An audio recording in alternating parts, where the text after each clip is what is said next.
Feelings या जिनको जानवरों के बारे में भी थोड़ी फीलिंग्स हैं, और अगर आप उन्हें हर्ट करते हैं तो ये उस इंसान के रिलीजन के प्रति जाना है। तो मेरा ये मानना है कि भगवान कुछ नहीं है, सिर्फ एक यूनिवर्सल ब्रदरहुड का माध्यम है ताकि एक भगवान को हम पूजें या इबादत करें और इसके थ्रू हम यूनाइट हो जाएं। तो मेरा सवाल ये है कि हम हमेशा भगवान को इस तरह तोलते हैं कि उसे इंसान की तरह फीलिंग्स हैं, वो हमें सज़ा देता है, हमें रिवॉर्ड करता है, पर हमारे अलावा इस यूनिवर्स में, मैं उस वर्ड पे स्ट्रेस करूँगा, यूनिवर्स में जानवर भी हैं जिनका काम इस भगवान के बिना चल रहा है, जिनमें कोई फीलिंग्स नहीं है, ना वो कुरान पढ़ते हैं ना बाइबल पढ़ते हैं। वो भी जीवित हैं, हम भी जीवित हैं।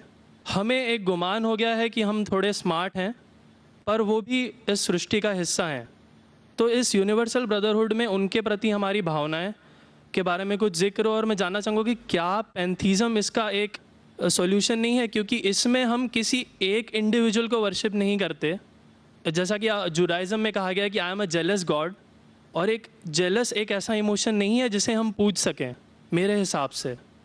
पर अगर हम पैंथीज़म को एक सोल्यूशन माने तो ये एक ऐसी चीज़ है जो हमेशा रही है, पेड़ हमेशा रहे हैं, ये यूनिवर्स हमेशा रहा है, जबकि धारणाएं, डेफिनेशंस भगवान की हमेशा बदलती रही हैं। तो अगर हम गॉड को कांस्टेंट के रूप में देखना चाहते हैं और इसे एक माध्यम बनाना चाहते हैं आपसी भाईचारे का, आलमी भाईचारे का, तो क्या पैंथीज़म इसका एक सॉल्यूशन नहीं है? भाई साहब ने सवाल पूछा कि यूनिवर्सल ब्रदरहुड हम सिर्फ इंसानों तक महदूद रह गए हैं, क्या जानवर में जान नहीं है? और ये भगवान को हमने खुद बनाया ताकि आलमी भाईचारा रहे, लेकिन क्या पैंथीज़म इसका सल्यूशन नहीं है कि भगवान को हम दूसरे रूप में देखें? भाई साहब का अच्छा सवाल है। सवाल के दो हिस्से हैं। पहला एक हिस्सा है कि यूनिवर्सल ब्रदरहुड सिर्फ महदूद इंसानों तक क्यों, जानवर पेड़ पौधों को क्यों नहीं लिया गया? दूसरा सवाल, क्या पैंथीज़म इसका सल्यूशन नहीं है?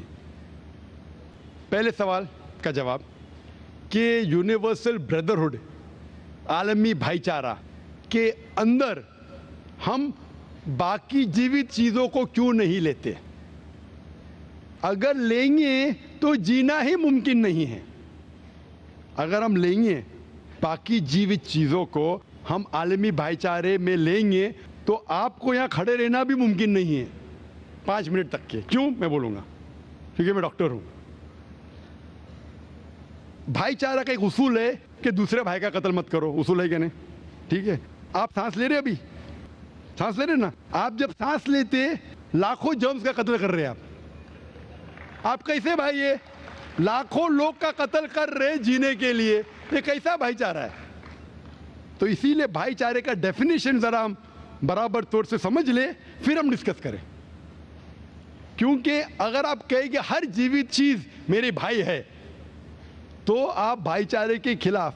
कोई भाईचारा में ये नहीं है कि दूसरों का कत्ल करो अपने आप को जिंदा रखने के लिए। कभी भी इस्लाम में ये नहीं कहा गया है कि दूसरों को दबाओ अपने आप को ऊंचा करने के लिए। और मैं अल्लाह के रसूल की एक मिसाल दूंगा आपको। अल्लाह के रसूल फरमाते हैं, आप जब देखते हैं एक खजूर का दरख्त, पाम ट्री, वो एक मोमिन की मिसाल है, मुस्लिम की मिसाल है, तो साहबा सोचते इसका क्या मतलब? क्यों एक खजूर का दरख्त, पाम ट्री को मुस्लिम कह रहे?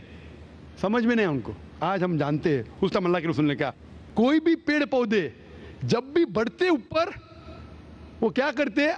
आजू बाजू पेड़ को हटाते हैं, फिर ही बढ़ते हैं। नीचे जाते हैं, अपने पौधों को, रूट्स को एक्सपैंड करते हैं। इसीलिए आप देखेंगे म्युनिसिपैलिटी क्रैक्स को तोड़ती है, मजबूत करे। क्यों? वो पेड़ बढ़ता है तो क्रैक हो जाता है, फिर से टाइल लगाते हैं।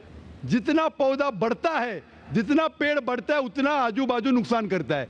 एक वाहिद दरख्त है पाम ट्री, जो जितना ऊंचा जाता है दूसरे को नुकसान नहीं पहुंचे, सीधा जाता है। बाकी लोग यहां जाते हैं, वहां जाते, इसके घर में घुसते, उसके घर में घुसते, ऊपर जाते सीधा, किसी को तकलीफ नहीं देते, नीचे भी जाते सीधा, आजू बाजू घूमते नहीं। अगर आप अपने आप को बड़ा बनने के लिए दूसरों को दबाएंगे, ये मुस्लिम नहीं। तो अगर मैं मानूं आपकी बात को कि हर जीवित इंसान को भाईचारा करूं, तो मुझे जीने का हक ही नहीं, किसी को जीने का हक नहीं है। लेकिन उसका मतलब ये नहीं कि हम दूसरे जीवित लोग को तकलीफ पहुंचाए जानबूझ के। इसीलिए इस्लाम में जब मोहम्मद सल्लल्लाहु अलैहि वसल्लम पैगाम दिए अरब देशों में, अरब ममालिक में, तो लोग ने कहा ये कैसा इंसान है। जब अल्लाह के रसूल ने कहा कि ऊंट के ऊपर ज्यादा वजन मत डालो, हराम है, घोड़े को ज्यादा तकलीफ मत दो, तो लोग कहने लगे ये तो अभी इंसानों की हुकूक की बात कर रहा था, अभी जानवरों के हुकूक की बात कर रहा है।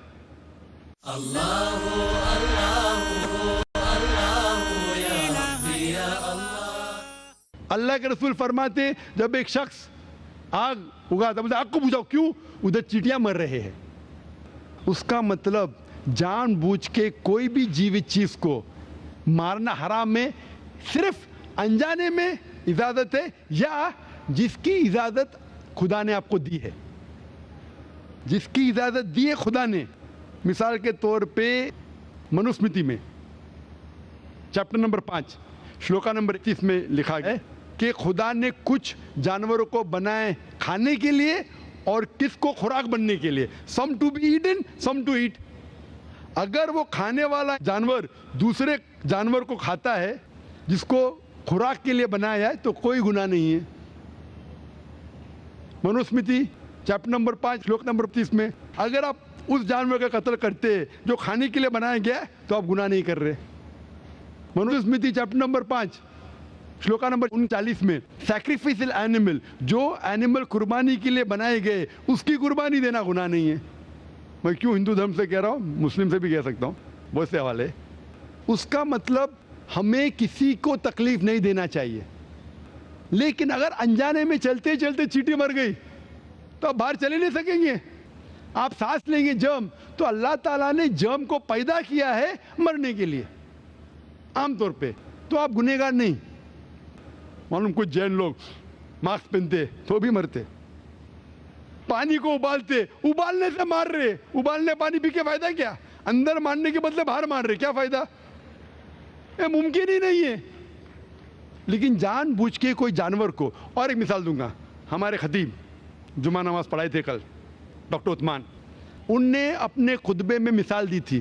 क्या एक औरत थी जो बहुत बेहया थी, क्या कहेंगे, जो आम तौर पे लोगों की जिन्नत थी।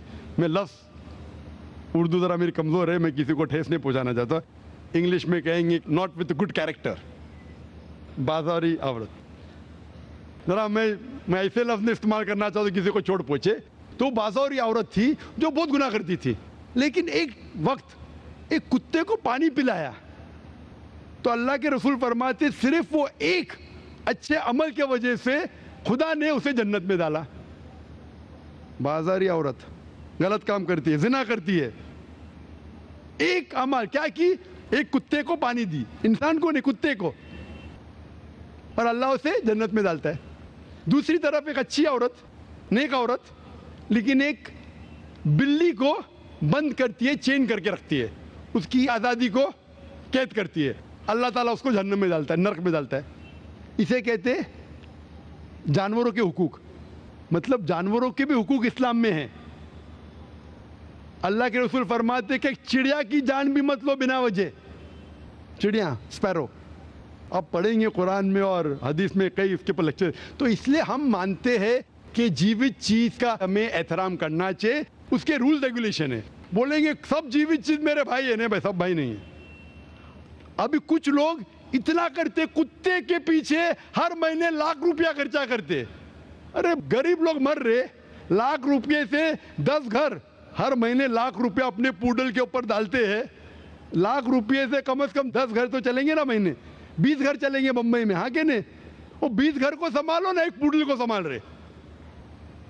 ये किधर का इस्लाम है? ठीक है, जानवर की कदर करो, इतना कदर मत करो कि उसके हाथ में चेन डालो सोने की, ये करो, ये खाना लेके आओ। खाना लेके आते लाख रुपए का, आप समझ रहे ना? तो इतना मत इसराफ करो, इस्लाम के अंदर सिखाया गया है कि भाईचारा जो मैंने जिक्र किया, बट जानवरों को भी देखो और उसके साथ अच्छा बर्ताव करो, बिना वजह किसी जानवर का कत्ल मत करो। ये आपका सवाल था। आपका दूसरा सवाल इसके अंदर जवाब हो गया। आप कहते हैं कि पैंथियज्म, सबको खुदा मानना इसका जवाब है। उसका जवाब में कहा था, हमारे भाई जो अवतार सिंह थे ना, उसने कहा था पैंथियज्म, सब कुछ खुदा है, सब कुछ खुदा है। इससे क्या होता है कि सब कुछ खुदा है, मतलब अगर आप सबको खुदा मानते, चोर को भी खुदा मानते, डाकू को भी खुदा मानते, खुदा का मतलब उसका कहना मानना, बराबर कि नहीं, उसकी इज्जत करना, उसकी इबादत करना, वो जो कहता है उसकी बात मानना। तो आप अगर वो चोर को खुदा बोलेंगे, वो बोलेगा चोरी को, तो आप चोरी करना शुरू करेंगे। वो बलात्कार करने वाला कहेंगे आपसे, आप उसको खुदा बोलेंगे, चल मैं बलात्कार कर, आप करेंगे? करेंगे? तो इसी तरह ये इलॉजिकल है। खुदा एक है और सिर्फ उसकी इबादत करना चाहिए। और ये जो फिलॉसफी है, ये फिलॉसफी जो आप बोल रहे किधर से आई, इसे कहते हैं एंथ्रोपोमॉर्फिज्म। क्या कहते हैं? एंथ्रोपोमॉर्फिज्म, मतलब गॉड ने हर चीज की शक्ल हासिल की। और इसके अंदर एक फिलॉसफी है कि खुदा इतना पाक, इतना नेक, वो जानता नहीं कि किस तरीके से इंसान को तकलीफ होती है। और ये एंथ्रोपोमॉर्फिज्म जो फिलॉसफी है, खुदा अलग अलग चीज में शामिल होते हैं। और कई मजहब, इस्लाम के अलावा कोई मजहब कहता है कि खुदा एक बार इंसान का रूप हासिल किया, कुछ मजहब कहते हैं अनेक बार। और उनकी लॉजिक है कि खुदा इतना पाक, इतना नेक, इतना महान, उसे पता नहीं इंसान की तकलीफ क्या है, इंसान को किस चीज का बुरा लगता है। इतना नेक, इतने पाक, इंसान को दर्द कैसा होता है, इंसान को तकलीफ कैसा होती है। तो ये खुदा जो नेक और पाक है, जानने के लिए इंसान के उसूल क्या होना चाहिए, वो इंसान का रूप धारण करते हैं। ये फिलॉसफी है एंथ्रोपोमॉर्फिज्म की। ऊपर से लगता है बहुत लॉजिकल है, खुदा इतना नेक, इतना पाक, इतना दयालु, वो जानता नहीं बेचारे इंसानों की क्या तकलीफ है, क्या मजबूरी है, क्या मुश्किलात है। तो इंसान का रूप धारण किया लिखने के लिए, क्या इंसान के लिए अच्छा है बुरा है। ऊपर से देखे तो बहुत अच्छा लगता है, लेकिन तहकीक करेंगे मंतिक से तो एकदम ही गलत। मिसाल के तौर पे, अगर मैंने एक डीवीडी प्लेयर बनाया, डीवीडी प्लेयर, क्या मुझे जरूरी है कि मैं डीवीडी प्लेयर बनूं ये जानने के लिए डीवीडी प्लेयर के लिए क्या अच्छा है क्या बुरा है? जरूरी है? नहीं। मैं एक इंस्ट्रक्शन मैन्युअल लिखूंगा कि डीवीडी प्लेयर को प्ले करने के लिए डीवीडी डालो, प्ले का बटन दबाओ, स्किप करने का स्किप का बटन दबाओ, स्टॉप करने का स्टॉप का बटन दबाओ, पानी में मत डालो खराब हो जाएगा, ऊपर से मत फेंको खराब हो जाएगा। मुझे डीवीडी प्लेयर बनने की जरूरत नहीं। इसी तरीके से खुदा हमारा खालिक है, हमारा बनाने वाला है, हमारा पैदा करने वाला है, उसको इंसान बनने की जरूरत ही नहीं। वो क्या करता है?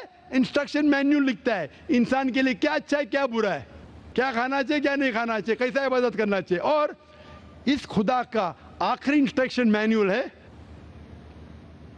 कुरान। इस ईश्वर, इस भगवान, इस अल्लाह, इस खुदा का आखिरी इंस्ट्रक्शन मैन्युअल है कुरान। इस कुरान मजीद में लिखा है आपके लिए क्या अच्छा है क्या बुरा है, किस तरीके से जानवर से अच्छा बर्ताव करना चाहिए, किस तरीके से भाईचारा बढ़ना चाहिए, किस तरीके से गरीबों की मदद करना चाहिए, सब लिखा है इसमें। खुदा को खुद इंसान बनने की जरूरत नहीं, क्योंकि वो हमारा खालिक है, हमारा मालिक है। तो इसीलिए ये पैंथियज्म फिलॉसफी इज टोटली रॉन्ग। और वेद में किधर नहीं लिखा है, आप जाएंगे दूसरी किताबों में लिखा है, आप अगर देखेंगे मेरी कैसेट हिंदुइज्म एंड इस्लाम पे, लेकिन वो किताबें वेद से ऊंची नहीं है। वेद में सिर्फ लिखा है तौहीद के बारे में, एक खुदा के बारे में, एक कमसत विप्रा बहुधा वेदांते, खुदा एक है, उसको नाम अलहदा दे सकते हैं आप, लेकिन खुदा एक है, उसकी सिफत आप बयान कर सकते हैं। और वो एक खुदा है न तस्य प्रतिमास्ति, उसका कोई अक्स नहीं है, ना कोई पिक्चर है, ना कोई पेंटिंग है, ना कोई मूर्ति है, ना कोई स्टैच्यू है। Hope that answers the question.